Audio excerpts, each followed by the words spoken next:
Today we're talking about this special August 5th, 2024 Olympia City Council meeting, and it was the shortest we've had in quite some time. You might even call it a mini. This is Council in 10.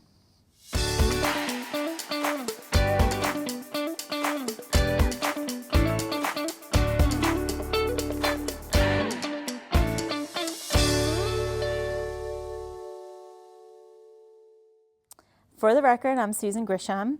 Kellie's on vacation this week, so it's only appropriate for this mini episode to introduce my very special co-host, Mini Kellie. Anything you'd like to say to the people, Kellie? Okay, she might be feeling a little puny today. cracking myself up. Okay, so if this is your first time joining us, Council in 10 is our attempt, or today my attempt and Mini Kellie's attempt, to recap for you everything that happened at last night's City Council meeting in under 10 minutes. So if you're too busy collecting mini pop figures of yourself to watch an entire meeting, Council in 10 is here for you. So it looks like it's all up to me this week for the most part. So here we go. Okay, so this week's meeting was on Monday because today is primary election day.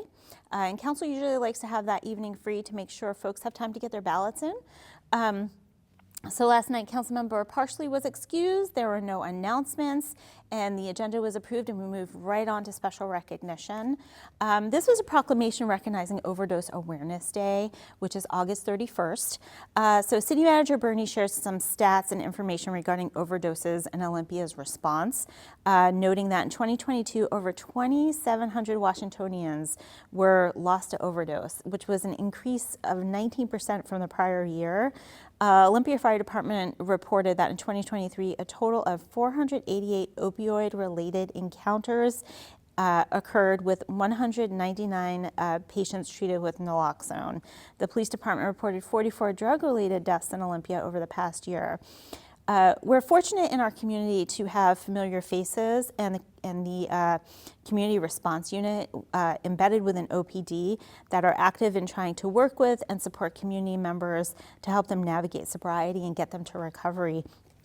The city is also part of several opioid settlements, and through the Countywide Opioid Abatement Council, our city manager is helping to get resources directed to curbing opioid addiction and death here in our community. So after City Manager Bernie presented that information, Katie Strojic, who is the Opioid Response Coordinator for Thurston County Public Health, discussed the significance of Overdose Awareness Day and the work the county is doing to help abate these concerns and issues. She did share that there is a website, stopoverdose.org, to obtain naloxone and opioid overdose reversal medication and recovery help at 1-866-789-1511. And then council members read the proclamation. And then we moved on to public comment, which this was a rare instance where no one was signed up for public comment, both virtual and in person. And then we moved on to the consent calendar, which passed without any polls. It was made up primarily of resolutions authorizing agreements with several state agencies for fire services. And then we moved on to the main show, other business. Our first was an update by Judge Pam Nagara of the Olympia Municipal Court. She was appointed in October 2023 and went over some changes and improvements that she's made since her appointment. The judge noted that all of the municipal court's policies and practices have been reviewed to ensure that those going through the court system get timely access to justice and connections to resources to reduce recidivism and enhance rehabilitation. She also shared that she brought in the Administrative Office of the Courts to do an audit on the community court and is using those outcomes to reshape community court to better comply with best practices and expand its potential for those who come through the court.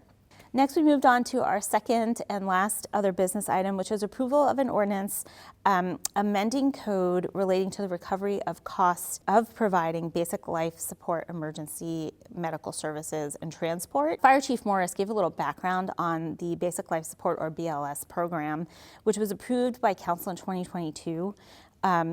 when it became obvious that there was a decrease in the availability of transport services by private ambulance companies. So the city did a feasibility study and we stood up our own transport services.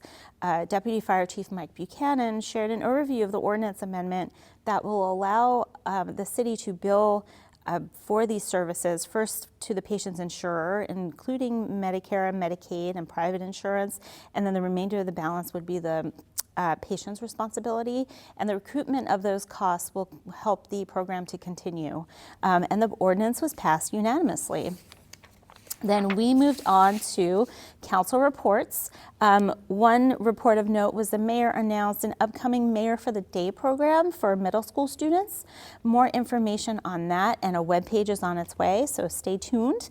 And then City Manager Bernie reported that tonight is National Night Out, which is an annual event where the police department and council members and staff visit neighborhoods who typically hold picnic-style events on that evening and spend some time getting to know each other, building community.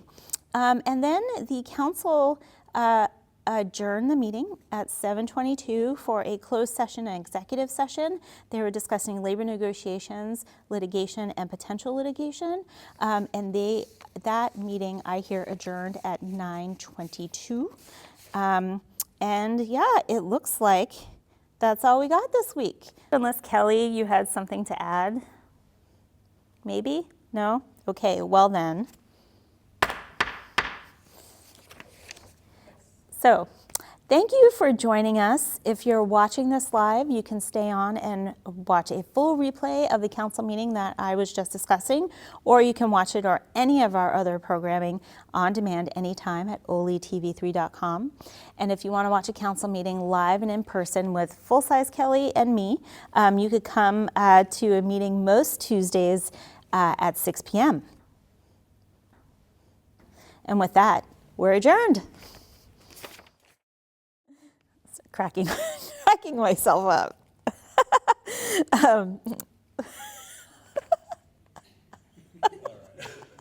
I see how this is going to go.